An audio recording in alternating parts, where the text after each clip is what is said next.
मित्रों नमस्कार। मैं राहुल कुमार राहुल स्टडी 91 पर आप सभी लोगों का स्वागत करता हूं। आप सभी लोगों को यह आवश्यक सूचना है कि यह जो है आपका प्रैक्टिस सेट से नंबर कम से कम आप जानेंगे 500 प्रश्नों का सार संग्रह है। हिंदी साहित्य का इतिहास ये टीजीटी के लिए है, जिसमें से भक्ति काल चल रहा है। भक्ति काल में 500 प्रश्न थे और आदिकाल में 500 प्रश्न थे, उसको हटा दिया गया अर्थात पूरा कर दिया गया है। भक्ति काल में निर्गुण काव्य शाखा के अंतर्गत लगभग 250 प्रश्न है, 270 प्रश्न है मित्रों, तो उसको भी ख़त्म कर दिया। उसके बाद सगुण काव्य धारा आ जाएगा। तो आप लोग बने रहिएगा मित्रों। जिस भाई बहन को अच्छा लगेगा वो चैनल को ज़रूर सब्सक्राइब करेगा। सब्सक्राइब करने के बाद आप लोगों को शाम को 7 बजे मिलता रहेगा यूट्यूब चैनल के द्वारा। यूट्यूब महान है इस धरती पर और इस विश्व में भी। यहाँ देखेंगे यूट्यूब को हम धन्यवाद देना चाहेंगे। आप देखेंगे, ज़्यादा समय ना बिताया जाए। उस्मान के गुरु थे, उस्मान जी के गुरु कौन थे? हाजी बाबा थे कि मुइनुद्दीन थे कि नूर मोहम्मद थे कि शेख मोहिदी थे? तो यहाँ क्या हो जाता है, हाजी बाबा थे। किसके? उस्मान के। यहाँ देख लीजिए, कहा गया है प्यूँ सो कहियूँ संदेशड़ा, हे भौरा हे खा काग सो धनी बरहे जरि मुई, तेहिक धुआं हमह लाग, तेहिक धुआं हमह लाग। प्यूँ सो कहियूँ संदेशड़ा, हे भौरा हे खा काग सोधन बिरहे जरि मुए, तेहि के धुआं हम लाग। पंक्ति किस कवि की है?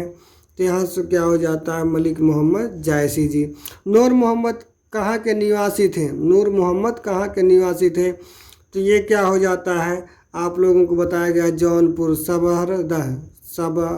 सबरहद। नल दमयंती की कथा जो है किसकी है? तो यहाँ नल दमयंती का कथा यहाँ क्या हो जाता है, नूर मोहम्मद हो जाता है कि क्या हो जाता है? नहीं मित्रों, सूरदास पंजाबी हो जाता है।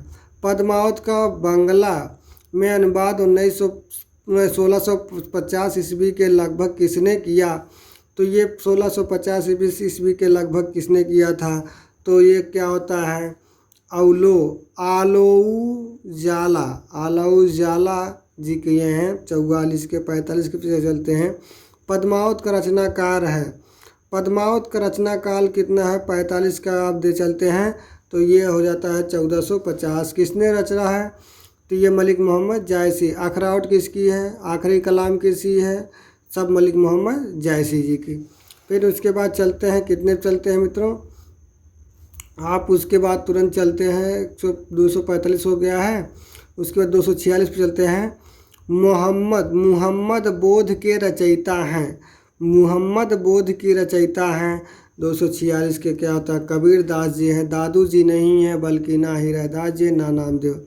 यह जिस समय मुसलमान भारत में आए उस समय सच्चे धर्म भाव का बहुत ह्रास हो गया था। परिवर्तन के लिए बहुत कड़े धक्कों की आवश्यकता थी। यह कथन किस साहित्यकार का है? डॉक्टर नामवर सिंह का है कि रामचंद्र शुक्ल का है कि श्याम सुंदर दास का है कि महावीर प्रसाद द्विवेदी का? तो ये किसका कथन हो जाता है? रामचंद्र शुक्ल का। इनमें से रैदास के शिष्य माने जाते हैं, शिष्या मानी जाती हैं मीरा जी। अगला देख लीजिएगा, यहाँ कबीर की मृत्यु के पश्चात उनकी गद्दी किसे मिली? तो यहाँ धर्मदास को मिला कि पीपा को मिला कि दादू को मिला कि रैदास जी को मिला? 249 का किसको मिलता है? धर्मदास को। नैया बिच नदियाँ डूबती जाए पंक्ति के रचयिता हैं। 250 के रचयिता कौन हैं? यहाँ दादू जी हो जाते हैं। दादू जी हैं कि पीपा जी हैं? आगे बढ़ते हैं, यहाँ समझ सकते हैं मीरा है कि कबीर है? तो यहाँ कौन हो जाता है? कबीर हो जाते हैं।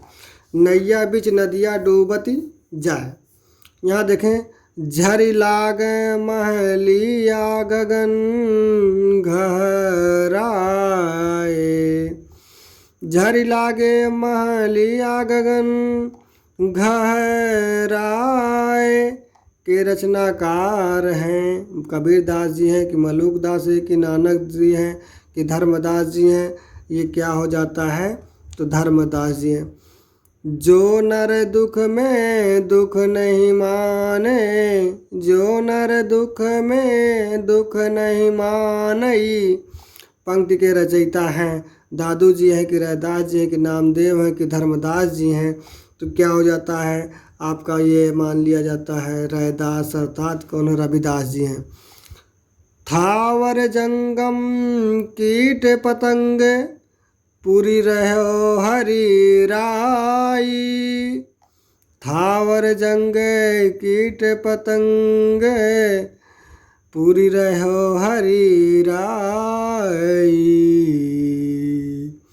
पंक्ति किसकी है, नानक जी की है कि कबीर दास जी की कि मलूक दास जी की है कि रैदास जी की है। तो 253 के क्या हो जाता है, रैदास ही जी मिलते हैं।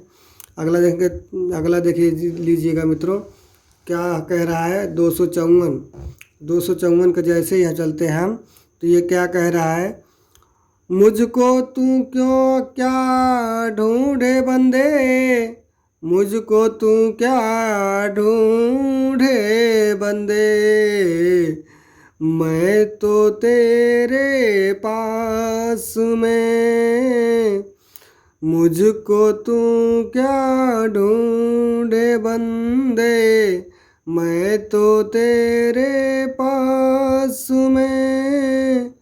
पंक्ति है कबीर दास जी की कि रैदास जी की कि दादू जी की कि नामदेव जी की। 254 का क्या हो जाता है, कबीर दास जी की हो जाता है मित्रों।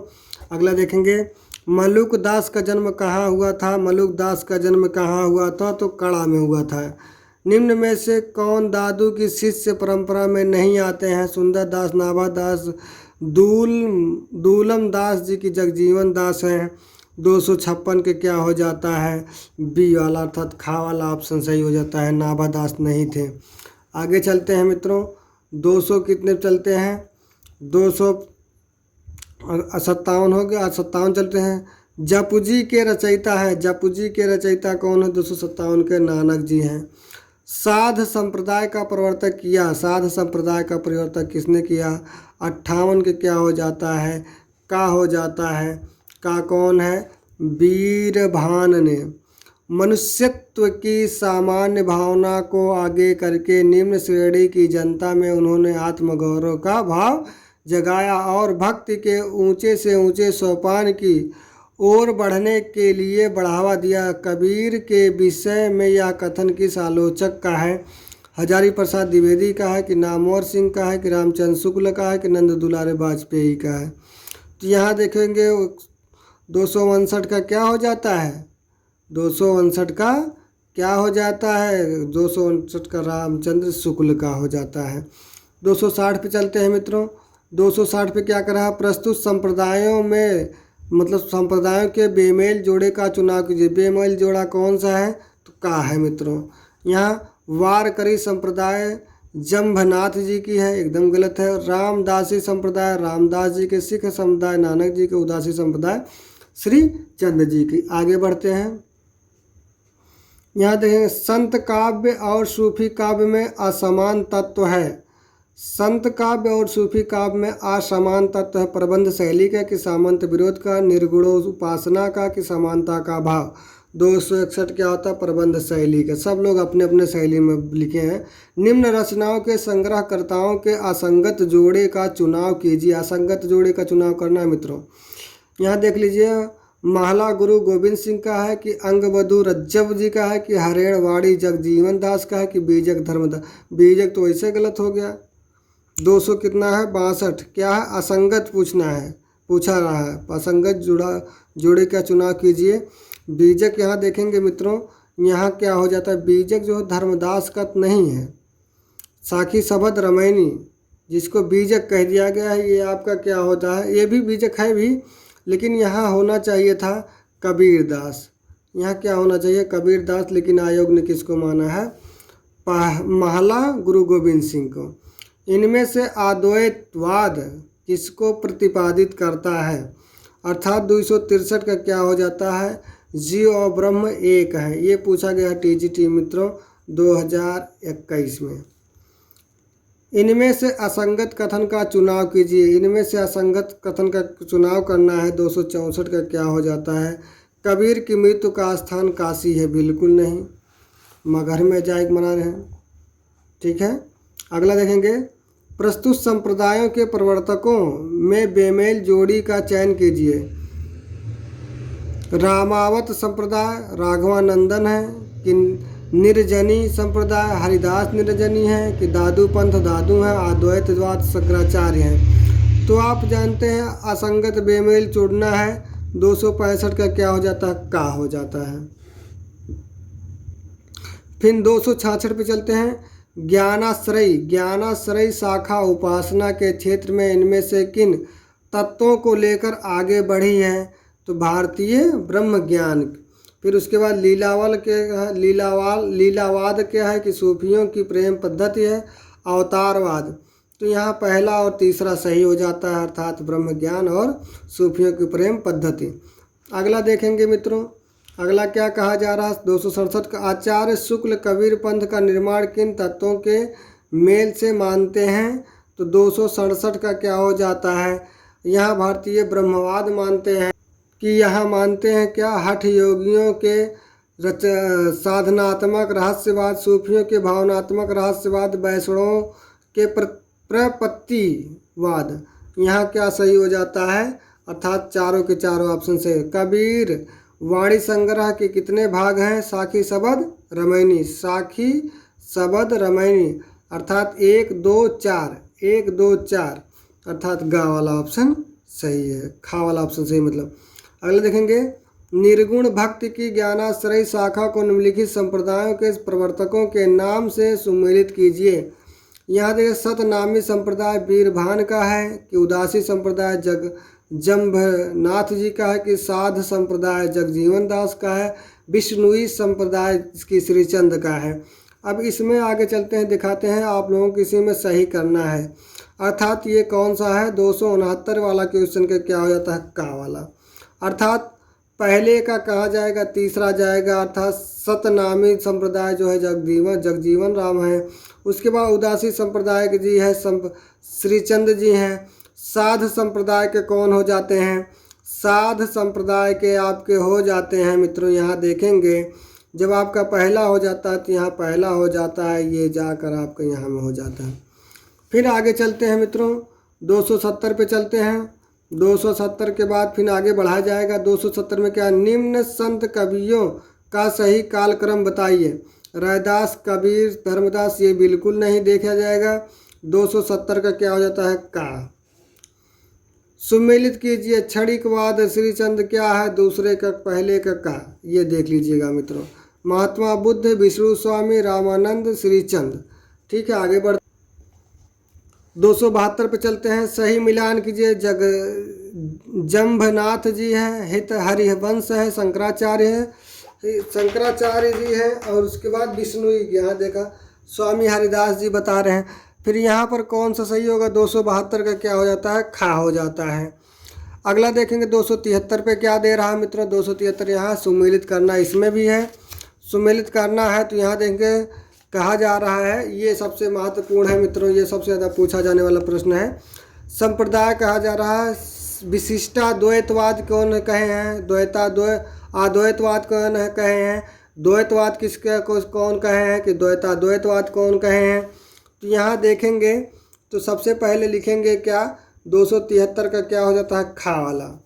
ठीक है, खा वाला हो जाता है, अर्थात विशिष्टाद्वैतवाद को कौन बताए हैं? रामानुजाचार्य बताए हैं। अद्वैतवाद के आप जानते हैं शंकराचार्य बताए हैं। द्वैतवाद का अगर देखा जाए तो यहाँ कौन मिलते हैं? यहाँ मिलते हैं आपका मध्वाचार्य मिलते हैं, और अद्वैतवाद के क्या मिलते हैं? निम्बारकाचार्य। फिर उसके बाद देखेंगे मित्रों, यहाँ देख लीजिए, गुरु नानक का जन्म हुआ था। गुरु नानक का कब जन्म हुआ था? तो 1469 ईस्वी में। संगत जोड़ा बनाइए। सोहिल्ला मलूक दास, हरडे वाणी नानक देव जी का है, बीजक रज्जब का है कि रैदास परचई अनंत जी का है। तो ये क्या है? अनंत दास जी का ही है, रैदास परचई। यहीं पर आपका ख़त्म होता है। कितने से 275 तक मित्रों देख लीजिएगा, और कहाँ से 240 तक। 240 से 275 क्वेश्चन कर दिया गया है। आप लोगों को अच्छा लगे तो चैनल को ज़रूर सब्सक्राइब करेंगे। धन्यवाद मित्रों।